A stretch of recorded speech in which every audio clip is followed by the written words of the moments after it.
नमस्कार, स्वागत है आपका यूपी ताजा न्यूज पर। मैं हूं संजय सिंह महान। आज की ये खबर दिल दहला देने वाली है। जयपुर के सवाई मानसिंह यानी एसएमएस हॉस्पिटल के ट्रामा सेंटर में रविवार की देर रात एक भयानक हादसा हो गया। न्यूरो आईसीयू वार्ड में लगी आग ने 8 मरीजों की जिंदगी छीन ली। इनमें 3 महिलाएं भी शामिल हैं। शॉर्ट सर्किट से लगी ये आग इतनी तेज थी कि धुएं और जहरीली गैस ने सब कुछ तबाह कर दिया। आज हम इस पूरी घटना को विस्तार से कवर करेंगे, तो चलिए शुरू करते हैं। दोस्तों, ये हादसा रविवार रात करीब 11:20 पर हुआ। ट्रामा सेंटर के न्यूरो आईसीयू वार्ड में स्टोर रूम में अचानक आग भड़क उठी।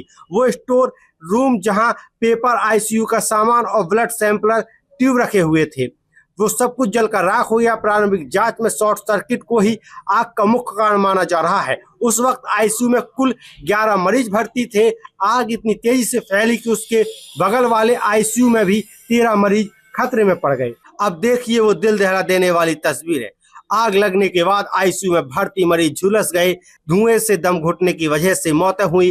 ट्रामा सेंटर में आग की लपटें उठ रही थी और परिजन अपने अपनों को बेड समेत लेकर बाहर भाग रहे थे। अफरा तफरी का आलम था। लोग चीख रहे थे, भाग रहे थे। फायर डिपार्टमेंट की टीमें भी अलार्म मिलते ही मौके पर पहुंची। फायर कर्मी अवधेश पांडे ने बताया कि जब हम पहुंचे तो पूरा वार्ड धुएं से भरा हुआ था। अंदर जाने का कोई रास्ता नहीं था। हमने बिल्डिंग की दूसरी तरफ की खिड़की के कांच तोड़े और पानी की बौछारें मारी। आग पर काबू पाने में करीब 1 घंटे से 1.5 घंटे का समय लगा। सभी मरीजों को बेड सहित बाहर सड़क पर शिफ्ट करना पड़ा। स्टोर रूम में शॉर्ट सर्किट से आग लगी और कर्मचारी अवधेश कुमार पांडे ने भी यही बताया कि धुआं भरा होने की वजह से मरीजों को बाहर निकालना बेहद मुश्किलों भरा रहा। दोस्तों, इस हादसे में कुल 8 मरीजों की मौत हो गई है। शुरुआत में 7 मौतों की पुष्टि हुई थी, लेकिन इलाज के दौरान 8वीं मौत भी हो गई। मरने वालों में है पिंटू निवासी सीकर, दिलीप निवासी आंधी जयपुर, श्रीनाथ निवासी भरतपुर, रुकमणी निवासी भरतपुर, कुसुमा निवासी भरतपुर, सर्वेश निवासी आगरा, बहादुर निवासी संगनेर जयपुर और दिगंबर वर्मा। इनमें 3 महिला रुकमणी, कुसुमा और एक अन्य शामिल है। ट्रामा सेंटर के नोडल अधिकारी डॉक्टर अनुराग धाकड़ ने बताया कि आईसीयू में 11 मरीज थे। कुछ को तुरंत निकाल लिया गया, लेकिन आग बढ़ने पर 6 मरीज अंदर फंस गए। जहरीली गैस इतनी घनी थी कि बचाव कार्य में भी भारी परेशानी हुई। ग्राउंड स्टाफ ने 5 मरीजों को तो बचा लिया, लेकिन बाकी का क्या? डॉक्टर धाकड़ ने कहा कि आईसीयू का स्पेशलाइज्ड स्ट्रक्चर, ग्लास वर्क और प्रेशर मेंटेनेंस ने दिक्कत बढ़ाई। वायर और उपकरण जलने से टॉक्सिक गैसें फैली, जिससे मास्क लगे स्टाफ को भी बार बार बाहर आना पड़ा। ट्रामा सेंटर के उपाधीक्षक डॉक्टर जगदीश मोदी ने भी बताया कि रेजिडेंस डॉक्टरों ने देखा कि अचानक चिंगारी उठी और वार्ड धुएं से भर गया। नर्सिंग स्टाफ और वार्ड बॉय ने मरीजों को बाहर निकाला।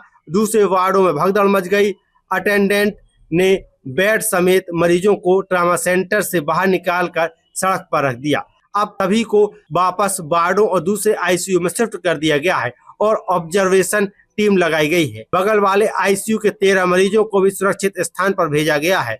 अब हम बात करेंगे उन परिजनों की आप बीती जो ये सब खुद देख रहे थे। भरतपुर के शेरू ने बताया कि आग भड़कने से 20 मिनट पहले से ही धुआं निकलना शुरू हो गया था।